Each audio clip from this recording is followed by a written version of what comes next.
اس clip میں آپ قرآن پاک کی سورہ نور کی آیت نمبر 42 سے 44 تک کی تلاوت، ترجمہ اور تفسیر قرآن صراط الجنان سماعت فرمائیں گے۔ بسم اللہ الرحمن الرحیم۔ ترجمہ، اللہ کے نام سے شروع جو نہایت مہربان رحمت والا ہے۔ وَلِلَّهِ مُلْكُ السَّمَاوَاتِ وَالْأَرْضِ وَإِلَى اللَّهِ الْمَصِيرُ۔ ترجمہ، اور آسمانوں اور زمین کی بادشاہت اللہ ہی کے لیے ہے اور اللہ ہی کی طرف لوٹنا ہے۔ وَلِلَّهِ مُلْكُ السَّمَاوَاتِ وَالْأَرْضِ، اور آسمانوں اور زمین کی بادشاہت اللہ ہی کے لیے ہے۔ ارشاد فرمایا کہ آسمانوں اور زمین کی بادشاہت کسی اور کے لیے نہیں بلکہ صرف اللہ تعالیٰ ہی کے لیے ہے، کیونکہ وہی ان کا خالق ہے اور وہی ان میں ہر طرح کا تصرف فرمانے کی قدرت رکھتا ہے۔ اور مخلوق کو فنا ہونے کے بعد جب دوبارہ زندہ کیا جائے گا تو سب نے صرف اللہ تعالیٰ کی بارگاہ میں ہی لوٹنا ہے۔ لہٰذا ہر عقل مند انسان کو چاہیے کہ صرف ایسے قوت والے مالک کی ہی عبادت کرے اور زبان و دل سے اسی کی پاکی بیان کرے۔ أَلَمْ تَرَ أَنَّ اللَّهَ يُزْجِي سَحَابًا ثُمَّ يُؤَلِّفُ بَيْنَهُ ثُمَّ يَجْعَلُهُ رُكَامًا فَتَرَى الْوَدْقَ يَخْرُجُ مِنْ خِلَالِهِ وَيُنَزِّلُ مِنَ السَّمَاءِ مِن جِبَالٍ فِيهَا مِن بَرَدٍ فَيُصِيبُ بِهِ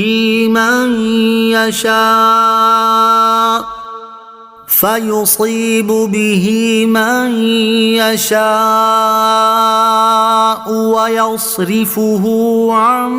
مَّن يَشَاءُ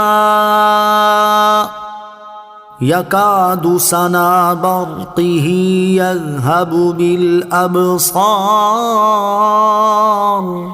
ترجمہ، کیا تم نے نہ دیکھا کہ اللہ نرمی کے ساتھ بادل کو چلاتا ہے، پھر انہیں آپس میں ملا دیتا ہے، پھر انہیں تہ در تہ کر دیتا ہے، تو تم دیکھتے ہو کہ اس کے درمیان میں سے بارش نکلتی ہے اور وہ آسمان میں موجود برف کے پہاڑوں سے اولے اتارتا ہے، پھر جس پر چاہتا ہے اس پر انہیں ڈال دیتا ہے اور جس سے چاہتا ہے اس سے انہیں پھیر دیتا ہے۔ قریب ہے کہ اس کی بجلی کی چمک آنکھیں لے جائے۔ الم ترو، کیا تم نے نہ دیکھا؟ اس آیت میں حضور اقدس صلی اللہ تعالی علیہ وآلہ وسلم کے ساتھ ساتھ ہر عقل مند سے بھی خطاب ہے، کیونکہ جو ان چیزوں میں غور و فکر کرے گا تو وہ جان لے گا اور جاننے والے کا علم و یقین مزید بڑھ جائے گا کہ اللہ تعالیٰ قدرت والا، حکمت والا ہے۔ اس آیت کا خلاصہ یہ ہے کہ کیا تم نے نہ دیکھا کہ اللہ تعالیٰ جس سرزمین اور جن شہروں کی طرف چاہے نرمی کے ساتھ بادل کو چلاتا ہے، پھر انہیں آپس میں ملا دیتا ہے اور ان کے جدا جدا ٹکڑوں کو یکجا کر دیتا ہے، پھر انہیں تہ در تہ کر دیتا ہے، تو تم دیکھتے ہو کہ اس کے درمیان میں سے بارش نکلتی ہے اور اللہ تعالیٰ آسمان میں موجود برف کے پہاڑوں سے اولے اتارتا ہے، پھر جس پر چاہتا ہے اس پر ڈال دیتا ہے اور جس کے جان و مال کو چاہتا ہے ان سے ہلاک و تباہ کرتا ہے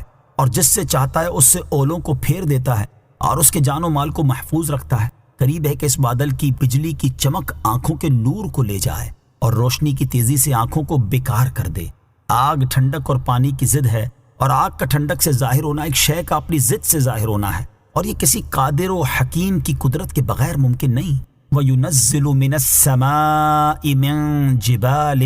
فِيهَا مِن بَرَدٍ، اور وہ آسمان میں موجود برف کے پہاڑوں سے اولے اتارتا ہے۔ امام فخر الدین رازی رحمۃ اللہ تعالی علیہ فرماتے ہیں، اس آیت کے بارے میں مفسرین کے دو قول ہیں۔ نمبر 1، آسمان میں اولوں کے پہاڑ ہیں جنہیں اللہ تعالیٰ نے اسی طرح پیدا فرمایا، پھر وہ ان پہاڑوں میں سے جتنے اولے چاہتا ہے نازل فرماتا ہے۔ یہ اکثر مفسرین کا قول ہے۔ نمبر 2، آسمان سے مراد حقیقی آسمان نہیں بلکہ وہ بادل ہے جو لوگوں کے سروں پر بلند ہے۔ اسے بلندی کی وجہ سے آسمان فرمایا گیا کیونکہ سما اس چیز کو کہتے ہیں جو تجھ سے بلند ہے اور تیرے اوپر ہے۔ اللہ تعالیٰ اس بادل سے اولے نازل فرماتا ہے، جبکہ پہاڑوں سے بڑے بڑے بادل مراد ہیں کیونکہ وہ بڑا ہونے کی وجہ سے پہاڑوں کے مشابہ ہیں۔ جیسے مال کی وسعت کی وجہ سے کہا جاتا ہے کہ فلاں آدمی مال کے پہاڑوں کا مالک ہے، اسی طرح یہاں بادلوں کو بڑا ہونے کی وجہ سے پہاڑوں کے ساتھ تشبیہ دی گئی ہے۔ اور یہ مفسرین کہتے ہیں کہ اولے جمع ہوا پانی ہے جسے اللہ تعالیٰ نے بادلوں میں پیدا فرمایا ہے، پھر وہ انہیں زمین کی طرف نازل فرماتا ہے۔ مفسرین فرماتے ہیں کہ پہلا قول زیادہ مناسب ہے کیونکہ آسمان ایک مخصوص جسم کا نام ہے اور اسے بادل کا نام قرار دینا مجازی طور پر ہے، اور جس طرح یہ درست ہے کہ اللہ تعالیٰ بادلوں میں پانی رکھے پھر اسے اولوں کی صورت میں نازل فرمائے، تو بلا شبہ یہ بھی صحیح ہے کہ آسمان میں اولوں کے پہاڑ ہوں، اور جب دونوں کاموں کا اللہ تعالیٰ کی قدرت میں ہونا صحیح ہے تو اس آیت کے ظاہری معنی کو ترک کرنے کی کوئی وجہ نہیں۔ یاد رہے کہ امام عبداللہ بن عمر بیضاوی رحمۃ اللہ تعالی علیہ نے تفسیر بیضاوی میں علامہ شہاب الدین احمد بن عمر خفاجی رحمۃ اللہ تعالی علیہ نے بیضاوی کی شرح عنایت القاضی میں اور محمد بن مصلح الدین رحمۃ اللہ تعالی علیہ نے تفسیر بیضاوی پر اپنے حاشیے محی الدین شیخ زادہ میں، امام ابو سعود محمد بن محمد رحمۃ اللہ تعالی علیہ نے تفسیر ابو سعود میں، اور علامہ اسماعیل حقی رحمۃ اللہ تعالی علیہ نے تفسیر روح البیان میں دوسرے قول کو اختیار فرمایا ہے کہ یہاں آسمان سے مراد بادل ہیں۔ يقلب الله الليل والنهار إن في ذلك لعبرة لأولي الأبصار۔